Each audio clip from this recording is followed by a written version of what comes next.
Ne patys geriausi laikai. Lietuvoje trūksta 1500 policijos pareigūnų. Tokia statistika. Bet šį kartą apie atmosferą darbe. Prisimenant, kad šią savaitę minėjome pasaulinę kriminalinės policijos dieną.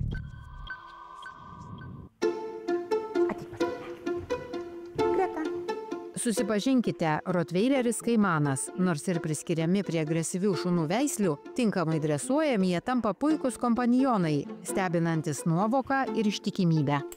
Važiuosiu. Kaimano šeimininkė Audronė Gecevičienė, policijos tyrėja 26 metus, darbe prisiliečia prie pačios tamsiausio žmogaus pusės. Jos vadovaujamas skyrius tyria rezonansinius nusikaltimus. Taigi šuo puikus būdas kovojant su įtampa. Vaikystėje svajojo tapti saldainių pardavėja. Rinktis teisės studijas paskatino tėvai. Matematika, fizika, chemija tai buvo ne tam aš gimus. Kalbos, istorija, šiokie tokie, kiti tokie dalykai, sakykime, netikslieji mokslai. Tiesiog nebuvo minties kažkur kitur eiti. Tai įstojau į Vilniaus universitetą, jo labiau, kad aš mokiausi šitoj Dariaus ir Girėno dabar gimnazija yra jinai. Ir ten buvo sustiprinta vokiečių kalba nuo 1 klasės ir taip gavosi, baigiau Vilniaus universitetą ir nuėjau dirbti tardymą, tada vadinosi tardymas. Su tokiu šunimi nebaisu, bet ar Kaimanas ko nors bijo? Pasirodo, jam labai nepatinka išmėtyti paspirtukai ir 2 skulptūros Kaune – Petro Vileišio ir Maironio. Iš tikrųjų, jam buvo tai baisu ir jis tai tiesiog net susigūždavo artin priartėjęs prie jų. Aš pasiskundžiau treneriams, sakau, kas čia per rotveileris, kuris dabar bijo skulptūrų, statulų ir kažko tai. Tai pamokino, kad iki Maironio reikia nudėti skaniukų takelį. Jis tuos skaniukus rinko, priėjo prie jo, apsidairė ir nuo to karto ir su Maironiu, ir su Vileišiu jis draugauja. Užsukime į ką tik renovuotą istorinį pastatą, kurio architektas Landsbergis Žemkalnis. Tai vienas nedaugelio Kauno tarpukario pastatų, kurio funkcija per 90 metų nepakito. O iš čia dirba visos valdomos Kauno apskrities pajėgos. Ne tik miesto rajono, bet ir Kėdainių, Jonavos, Kaišiadorių rajonų. Per parą čia apdorojami apie 500 pranešimų. Įgudusi akis ar tiesiog nuojauta tyrėjos neapgauna. Ačiū.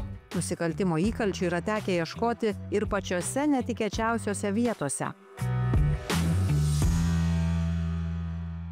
Lapių sąvartyne. Taip, tikrai taip.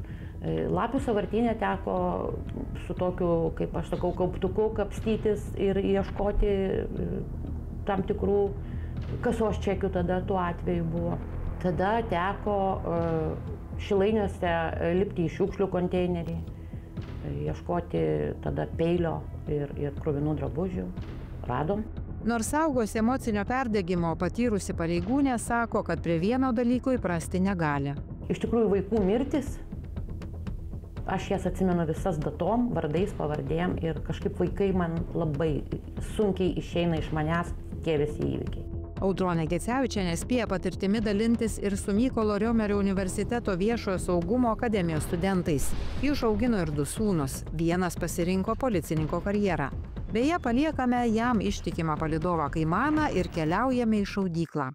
Jaunesnis, kada sūnus pradėjo labai domėtis, kada jisai pradėjo mokytis Mykolo Riomerio universitete, tai aš netgi atkalbinėjau, kad tu pagalvok, tu gali kitur eiti, tu gali kažką tai kito studijuoti. Ir jisai visą laiką turbūt nuo kokių 14 metų pradėjo į tą policijos pusę žiūrėti ir jis pradėjo važinėti su manimi įvykius iš paskos, važiuodavo, keldavosi ir važiuodavo ir žiūrėdavo ir klausydavo.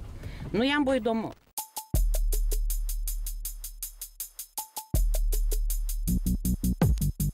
Audronė pripažįsta, kad jai nepatinka ginklai, bet pareigūnams lavinti taiklumą privaloma. Aišku, manau, kad jeigu grėstų pavojus gyvybei man ar kolegai, tai natūralu, kad turbūt naudotum tą ginklą ir nesusimastytum ir nesustotum. Šaudymą profesionalai primena, prieš paleidžiant šūvį svarbus psichologinis momentas – susikaupimas. Panašiai susikaupiama prieš bendravimą su įtariamaisiais, bandant juos prakalbinti ir išgauti prisipažinimą. O kaip suprasti, kada žmogus meluoja? Žiūrim, stebim jo kūno kalbą, iki kiek jis atsiskleidžia. Natūralu, nėra malonu pasakoti apie tai, ką jie įvykdė būna. Tai bandom tiesiog nerodyti jokių emocijų, nekelti balso, jokio džiugesio neparodyti, jeigu kažką tai jisai pasakot pradeda prasikalba. Tiesiog labai neutrali, pagarbi, rami emocija. Niekada neužduodam klausimo, kodėl tu nužudėjai arba kodėl tu tai padarėjai, nes kodėl klausimas yra tikrai blogas, iššaukia tokį kaip ir priešpriešą. Tiesiog bandom tą klausimą kitaip užduoti, kas atsitiko, kad taip įvyko. Ir 3 šūviai, labai gerai.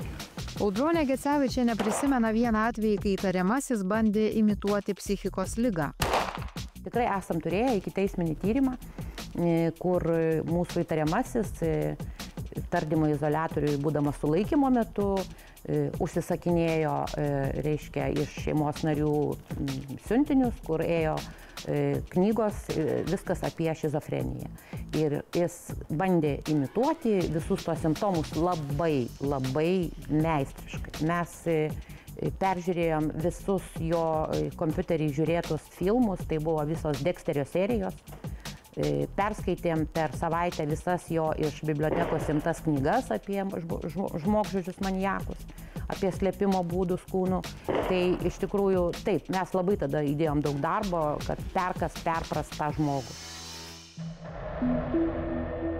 Praėjusių metų pradžioje visą Lietuvą sukrėtė 9 mergaitės dingimo istorija. Jos paieškai buvo sutelktos gausios pareigūnų pajėgos, prisidėjo ir visuomenė. Bet kuriuo atveju, kada dingsta vaikas, tai yra labai jautru, o vaikas važiavo tiesiog ir vaikas gatvėje dingo. Tai buvo išanalizuota jo aplinka to vaiko, jo elgesys, jo gyvenimo, sakykime, būdas, jo judėjimas ir natūralu iš karto kilo labai negeros mintis.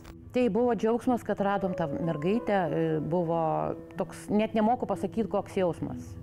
Iš tikrųjų buvo labai džiugu, smagu ir kad mergaitė sveika, gyva. Taip, tai buvo labai jau. Net nerandu žodžių, kaip apibūdinti. Darbo dienos pabaiga. Nors turėjo darbe daug tamsių, sudėtingų istorijų, bet gerų emocijų irgi yra. Yra tos tamsumos, bet vėl aš noriu pasakyti, kad ta tamsuma mūsų dėka jinai prašviesėja ir tas ne vien visą laiką, tu padedi žmogui, tu galų gale paaiškini kažką, tu tiesiog, geras jausmas, iš tikrųjų geras jausmas. Aišku, ne visada apie mus gražiai ir gerai ten rašo ar kalba ir sako, ir yra labai daug žmonių, kurie, sakykime, to policininko profesiją, sakykime, juodina, menkina ir ten visai kaip vadina tuos pareigūnus. Bet turbūt, aš manau, tie patys žmonės, iš tikrųjų, esant atsitikus bėdai jiems, jie vis tiek pirmiausia skambina ir kviečia policiją. Aš manau, kad aš darau tai, ką aš turiu daryti ir aš džiaugiuosi.